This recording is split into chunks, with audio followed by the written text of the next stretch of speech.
The Minnesota Vikings preseason campaign has come to a close tonight out in Denver. Tom Ryther is at Mile High Stadium with a report on the Vikes' battle with the Broncos. Tommy? Paul and Diane, I tell you, this has been a very pleasant season ending for the preseason for the Minnesota Vikings. To be quite honestly, I was talking to some of the coaches before the game. They were worried about this because of all the injuries. What did they do? They go out here into Denver and beat a very good Broncos team 27-17. I think this is the play that really broke the Broncos back in the fourth quarter. Rich Gannon, what a rookie prize he is out of Delaware. He fires a pass to Greg Richardson, and he's cracked at the goal line. The little guy, 5'7", out of Alabama, gets into the end zone, tied the score at 17. Later, a field goal made it 20-17, and of course the late touchdown put the final at 27-17.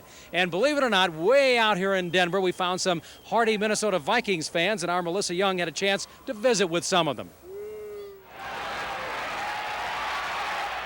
The Denver defense is not the only orange crush at Mile High Stadium tonight.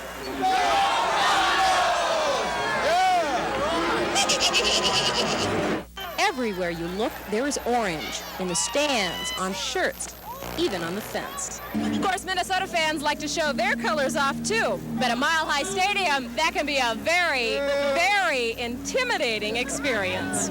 But even in the sea of orange, a glimmer of purple can be found. Vikings fans wouldn't let their team come into enemy territory alone.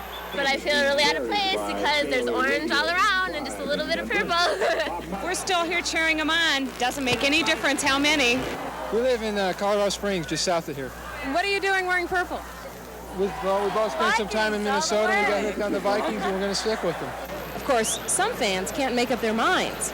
But at Mile High Stadium, cheering for both sides may be the safest way to go. In Denver, Melissa Young, News 11.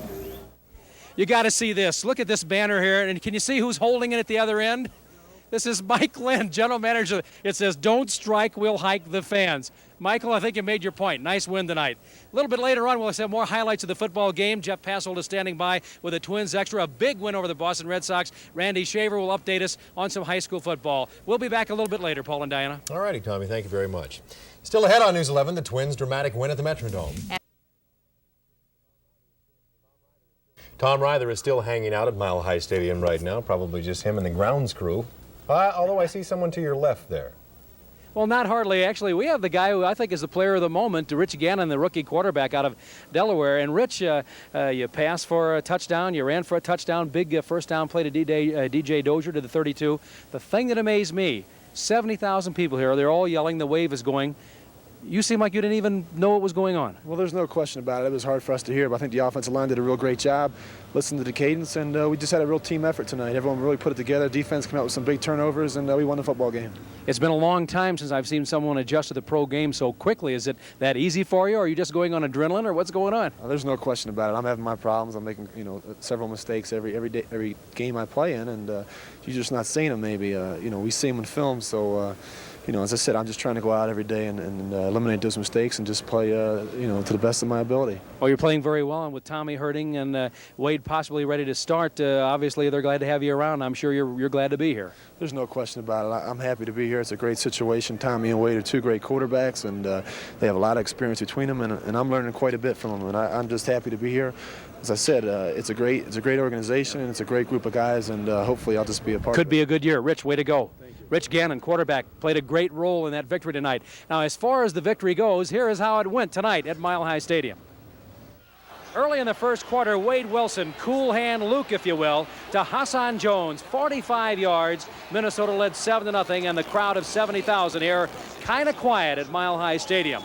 But later, John Elway brought him back this pass to Steve Sewell, a shorty, and that made it 7-7. In the second quarter, John Elway again, a short pass, fooled everybody. Gerald Wilhite all alone in the end zone. Denver led 14-7. Nothing doing in the third quarter. In the fourth quarter, here is a big play, maybe I think the game breaker. Rich Gannon to DJ Dozier. First down at the Denver 32, a big play. Later, Gannon ran for a first down. Then Gannon to little guy, number 89, Greg Richardson out of Alabama, and the rookie is cracked hard at the goal line, gets in there, a touchdown, and the score was tied 17-17. Later, Chuck Nelson with this field goal made it 20-17. A touchdown later added some insurance, and the Vikings win a big one in the final preseason game here at Denver's Mile High Stadium. It was a big one, 27-17, and the ride back from Denver tonight on the team plane is going to be very pleasant. Now, baseball, a lot going on in the Twin Cities. The Twins won a thriller today, and Jeff Passolt has tonight's Twins Extra. That's right, Tom. The Vikings not the only winners today. The Twins made it 2 in a row with a matinee at the Metrodome this afternoon. They had to work overtime to do it, but the Twins won it 2-1. In fact, you could say they walked away with it. The game started out as a pitcher's duel. Boston's Calvin Schiraldi holding off the Twins with 11 strikeouts. At the same time, Bert Blyleven was fooling the Red Sox with his curveball. 11 strikeouts for Blyleven as well, but neither pitcher figured in the final outcome. The first run of the game didn't come until the 9th inning. Boston's Ed Romero lofting a fly ball to right off Keith Atherton to score Mike Greenwell, and the Red Sox led 1-0. In the bottom of the 9th, the Twins were down to their last breath. 2 outs and a 2-strike count to Kirby Puckett facing Wes Gardner. But Puckett kept the Twins alive. A 459-foot blast to left field, Puckett's 22nd home run of the year, making the score 1-1. In that situation, I was looking to try to get on base any way I could, but when he got 2 strikes, I said, well, if he grew me one, I'm going to try to hit it out the park, and he hung it, and I put a good swing on it. Then came the 10th inning. Bases loaded for the Twins, and Al Newman becomes a hero even though he didn't swing the bat. Newman draws the walk from Gardner, forcing in the winning run. I tell you, it was a tough situation. I didn't know what was going to happen if we didn't score that inning because we made a few changes and everybody contributed. But until you get that last out, it's never over, and we proved that tonight.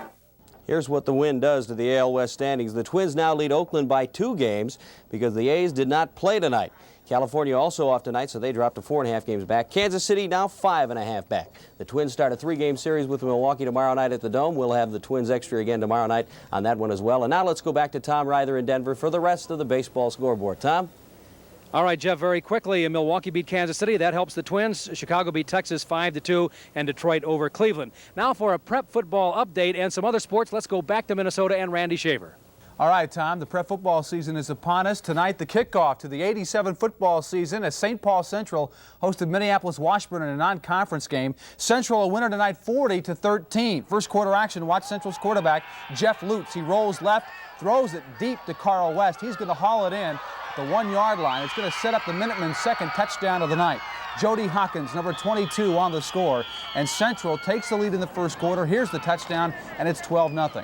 Washburn rallied to take the lead at 13-12. Paul Plinsky with a touchdown coming up, but Central wins it. Again, the final score, 40-13. Tomorrow night, a lot of games. We'll have all the highlights and the scores on our Prep Sports Extra. Tom Ryther and myself tomorrow night at 10. A big trade in hockey tonight. Chicago's Al Secord and Ed Olchuk traded to Toronto for Rick Vive and 2 other players. For a final word on the Vikings game at Denver, let's go back now to Mile High Stadium and Tom Ryther.